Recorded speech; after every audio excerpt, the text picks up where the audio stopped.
What's up, everyone? Welcome to the February 10th edition of FanDuel Tournament Plays presented by PrizePicks. I'm your host, Adam Scherer. You can follow me on Twitter at ShipMyMoneyDFS. And as a reminder, you get one free month of Awesemo Plus Platinum when you sign up and make a deposit at PrizePicks. Be sure to use the code Awesemo to receive a 100% first deposit bonus up to $100. Today, we're going to take a look at 5 of the top tournament options on FanDuel. We have about an hour to go until the NBA trade deadline, so there's a pretty good chance that things are going to change between just now and then, not to mention between now and lock with trades happening and a little bit of injury news that we're waiting on this slate as well. So as always, be sure to tune into the Awesemo YouTube channel for the deeper dive and live before lock from 5 p.m. Eastern up until tip. But for now, taking a look at 5 of the top tournament options as things currently stand. Number 5, Jimmy Butler is $9,200 with small forward and shooting guard eligibility. He has a favorable matchup against a shorthanded and frankly just bad Washington Wizards team. Butler has averaged 1.25 FanDuel points per minute in the games he's played with Bam Adebayo and Kyle Lowry active this season, and he's likely to give you 35 or 36 minutes if the game is competitive. Butler currently projected for 14% ownership with a 16% chance of being in the optimal lineup. Number 4, Stephen Curry, $9,800 point guard only.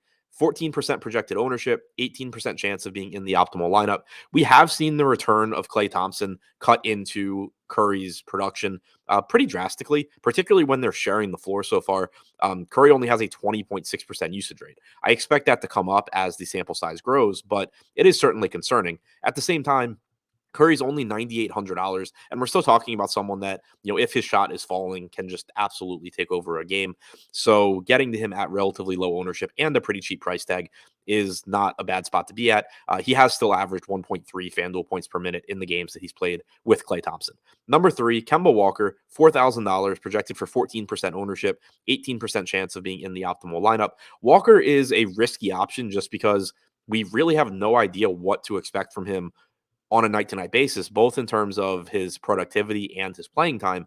But with RJ Barrett out tonight, there are a couple of ways for Walker to really exceed the salary. One way is just that Walker plays more minutes. You're talking about someone in RJ Barrett that has frequently been playing 40 plus minutes recently. It wouldn't be shocking if Kemba just happens to soak up a couple of the minutes that are vacated by Barrett. But another way, even if Kemba does stay in the 22 to 24 minute range that we've been seeing recently, is that in a relatively small sample this year of about 100 to 150 minutes, where Kemba has shared the floor with Julius Randle, but RJ Barrett has been on the bench, Kemba has a 23.6% usage rate.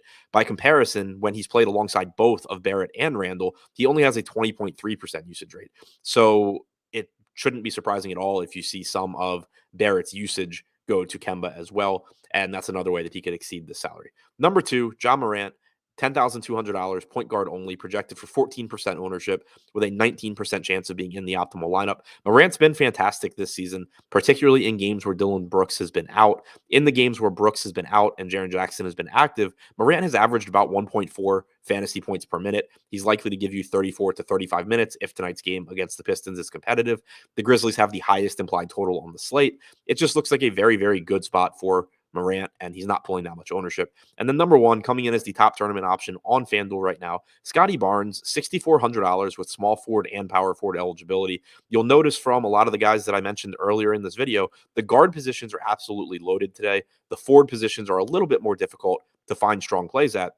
Scottie Barnes is likely to give you 36 or 37 minutes. He's got a very good matchup against the Houston Rockets. He's averaged 0.9 FanDuel points per minute this season, currently projected for 18% ownership with a 22% chance of being in the optimal lineup.